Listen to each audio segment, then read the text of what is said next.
Hey Smarty, your board looks pretty good. Great job. Thank you. It's not exactly how I planned it to look, but it will work. Don't look now, Smarty, but the judge for the science fair is coming. I'm so nervous. Wait, is that Doc? Oh, great. That's why she was pushing me so hard last week to work on my project. She knows that I didn't really give it my best. Maybe she'll have mercy on me? Not a chance. Doc is always fair. Well, hello, contestant.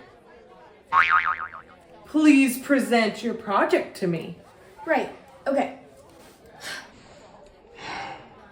This is my project called the Cootie Catcher. Sorry, let me fix this really quick. My goal was to create a gadget that could catch germs effectively. That way, kids would get sick less often and wouldn't have to miss out on things like birthday parties and vacations. Very interesting. Now, tell me what you learned during the invention process. What I learned was that,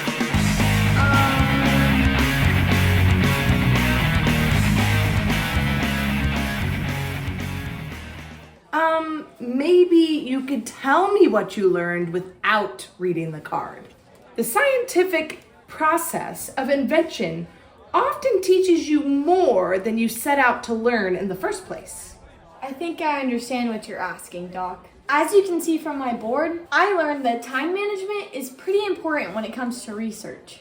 And by skipping the important steps, I don't get the results I want. In the beginning, I wasn't taking my project seriously enough until a good friend helped me out.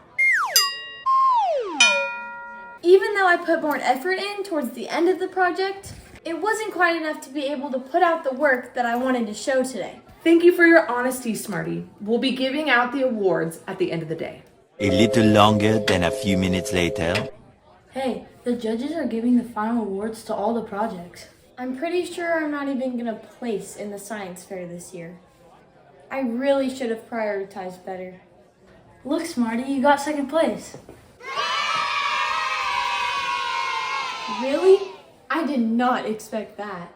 Second place is pretty great. Why do you seem so disappointed? Don't get me wrong. I know second place is a good place. I just can't help but wonder if I would have got first place if I made some different decisions. Congratulations, Smarty, on getting second place. Thanks, Doc. I'm even surprised you gave me second place.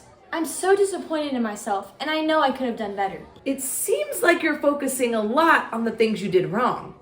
The Smarty I know does a lot of things right. Like what?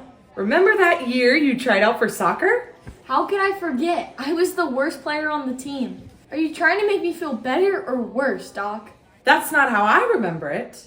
Maybe you could use a trip back into the past to remember some of the details.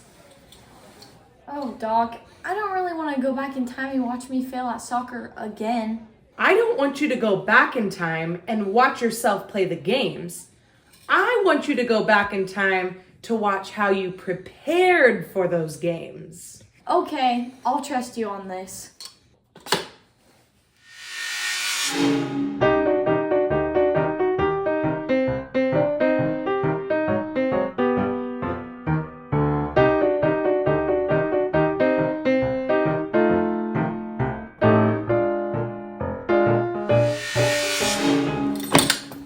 Great Scott, Smarty, you scared me. Well, what did you learn from the past? Well, I did put in a lot of work outside of practice for that season. I even remember telling a friend I couldn't skateboard with her because I had to practice. But my team still didn't win that season. Smarty, winning isn't always measured with a trophy and ribbons. Sometimes it's measured by sacrifice and effort.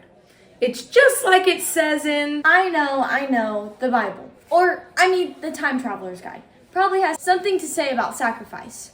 Now you're getting it.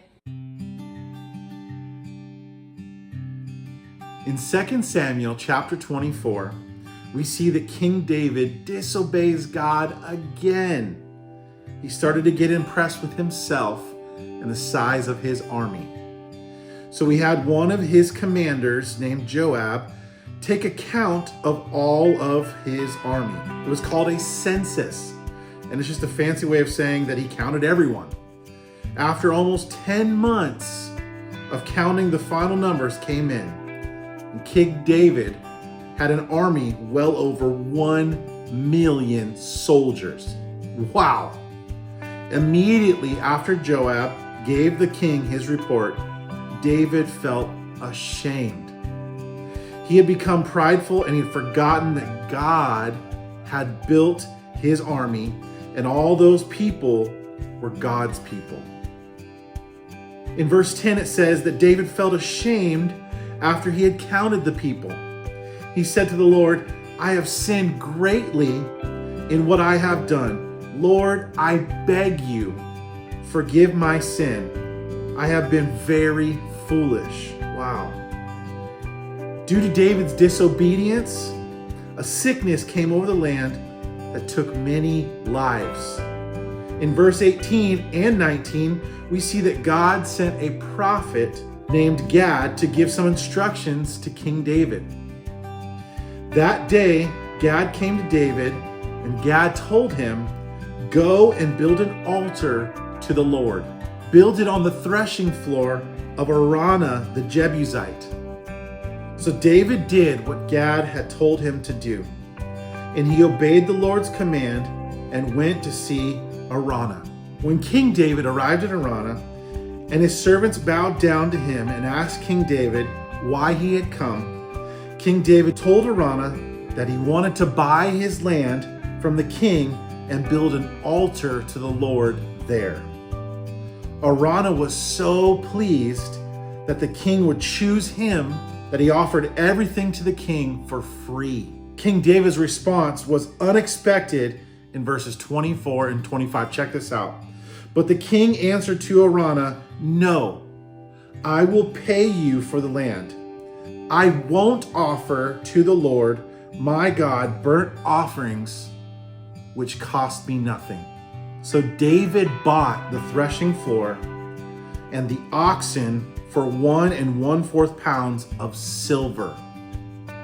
Then he built an altar to God there. And he offered the whole burnt offerings and fellowship offerings. Then the Lord answered his prayer for the country, and the disease in Israel stopped. King David could have taken the land for free, but he knew that was not best. King David knew that God deserved something that cost him something. He knew that his best was the only thing that God wanted. It may have been a significant sacrifice, but that location that King David bought that day, guess what? That became the future location of the temple that King Solomon would build. Just like God wanted King David's best and King Solomon's best, he also wants our best. So when it comes to building God's house, guys, let's give God our best this week. So King David didn't know it yet, but his sacrifice would become the future location of the temple. Precisely! King David just chose to serve God one day at a time. Some days he was singing praises to God about the victories that he had seen. And other days he was giving sacrifices to God and asking God to forgive him. Living for God looks different every day. And becoming a good inventor looks different every day too. There will be happy days and there will be frustrating days. But there will be some days when you have to make sacrifices, just like you did in soccer. What do you mean, Doc? I never became the best person on the team. That may be true, but maybe you should go back in time to your team's soccer party to hear what your coaches said about you.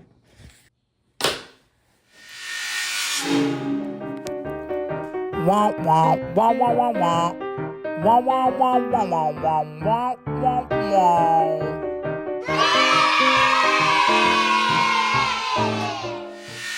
Now do you see, Smarty? I see that I got the most improved award. And how did that award make you feel? It felt pretty great that the coaches had seen all my hard work. All your sacrifice paid off, didn't it? Yeah, it really did. Thanks, Doc. I'm gonna go back to the drawing board on my Cootie Catcher project. I know I can get that first place prize by giving it the attention it needs. Precisely! Precisely!